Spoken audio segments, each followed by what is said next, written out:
Des mordus de la voiture, Angelo et Giuseppe Baldelli. Tout a commencé par la construction et la création de modèles réduits. Je crois que tu as présenté quelques voitures à des concours. Tu pourrais nous oui. montrer laquelle? Oui, un modèle, oui, c'est celle-là. Oui, c'était le concours de la General Motors Suisse en 1969. Et c'est dans la catégorie senior. Et avec celle-là, j'ai pris la 30e place entre 275 concurrents. Et c'était tout juste engagé pour ceux qui ont eu des prix. Évidemment, il y avait des autres maquettes très belles, vraiment très, très bien finies. Et donc c'est un matériel, donc c'est fait en bois, comme vous voyez. Là. Il y a des parties en aluminium, ça va très bien. C'est de bois des balsas. Après les modèles réduits, une vraie voiture entièrement conçue par les frères Baldelli, la Murena 2+2.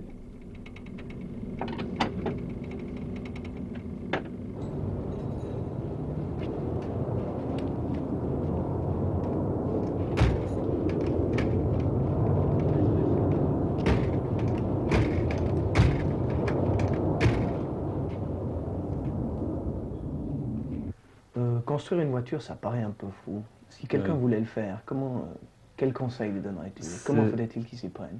Il faut d'abord qu'il y ait une profonde connaissance de la mécanique, de la carrosserie, de la technologie, justement de comment construire, comment commencer, comment former une pièce. Autrement, ce ne serait pas possible. En réalité, il faut avoir un très grand courage, il faut juste avoir une très grande volonté, une très grande passion. Oui, alors comment as-tu réalisé? Est-ce que c'est toi qui as réalisé les plans de la voiture, par exemple? Donc, les dessins, c'est mon frère qui les a faits. Et avec donc ma participation dans les idées. Mais est-ce que ton frère est dessinateur? Ou bien Oui, il est aussi... dessinateur technique, mais dans son hobby, parce que lui, il est taulier, carrossier comme moi.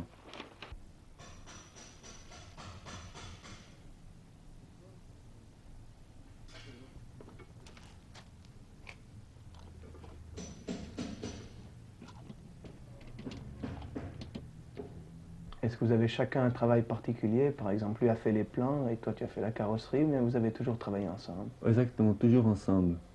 D'abord, on a fait les dessins, donc on a eu les idées, on a placé toutes les idées qui nous convenaient.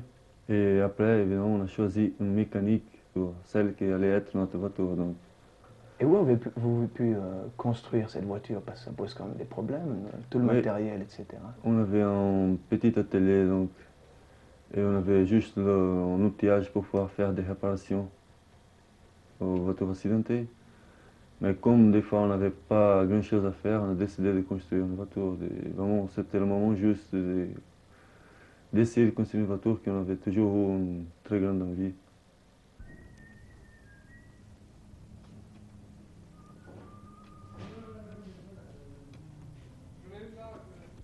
Si tu avais dû travailler sans arrêt, combien de temps ça t'aurait pris? Donc pour finir la tour, on a calculé environ 4 mois et demi, 5 mois au maximum. À une personne? 2 personnes. 2 personnes. Plus le garnisseur qui a fait les sièges et puis le peintre qui nous a donné un coup de main pour faire la peinture. Et quel est le coût de l'opération? Combien est-ce que ça t'a coûté? Pour le moment, ça arrive, ça touche les 10 000 francs. Pour essayer de passer la visite, moi, on aurait besoin des plaques pour pouvoir les gens. Oui, c'est nécessaire, évidemment. Eh bien, mon Dieu, oui, tu peux les prendre. À quelle heure tu les voudrais? On aurait besoin peut-être entre midi et 4 heures, peut-être. Midi et 4 heures. Mais bon, si on se dépêche avant. On s'arrangera en conséquence, alors on va aller sans autre à midi. Oui. Je vous remercie beaucoup de votre patience. Vous voyez, on avait... Oh mon Dieu, on comprend les jeunes dans ce domaine-là, tout au moins. D'accord. Merci beaucoup. Il n'y a pas de quoi, à votre service. Bon, Georges, on va...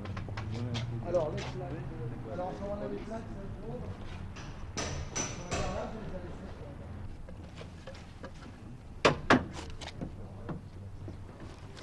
Oui, ça serait.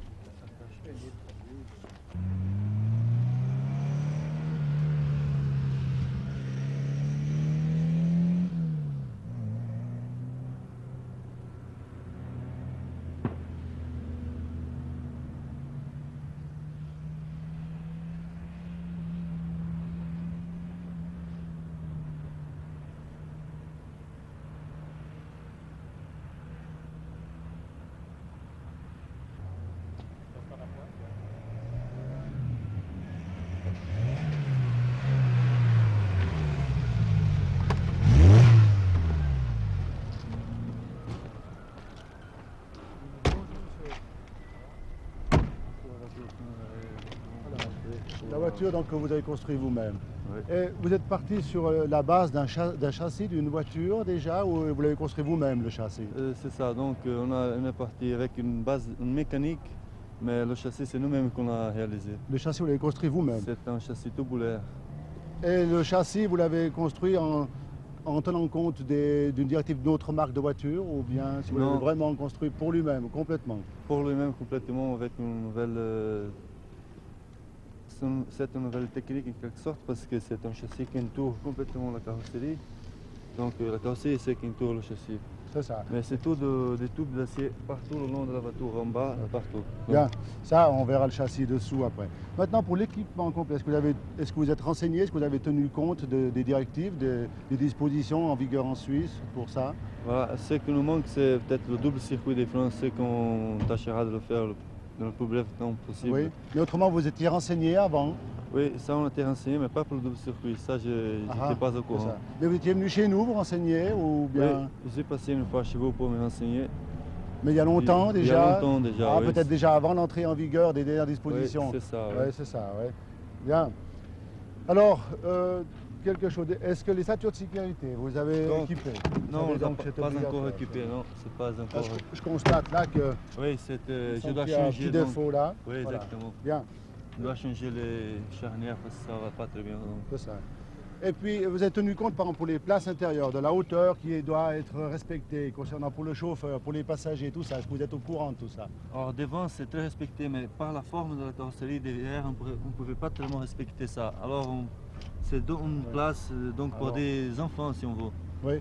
Non, mais malheureusement, c'est pas tout à fait comme ça. On est obligé, dans le cas particulier, si on ne dispose pas de la hauteur, vous ne mettrez qu'une place derrière, par exemple. Ah, voilà, en tenant compte que la personne peut se mettre légèrement de biais, ça c'est possible. Enfin, ça c'est pas trop grave. Au point du équipement, des accessoires, tout ça, vous avez tenu compte, vous savez que donc, tous les accessoires qui sont montés sur une voiture doivent être homologués ensuite. Vous êtes inquiété de ça aussi? Exactement.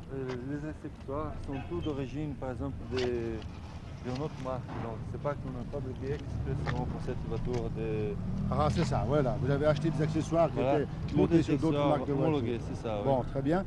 Monsieur Franier, est-ce que ça arrive souvent qu'un jeune vienne présenter sa propre voiture? Non, c'est pas très courant. Ça arrive quelquefois maintenant, mais disons, c'est pas courant.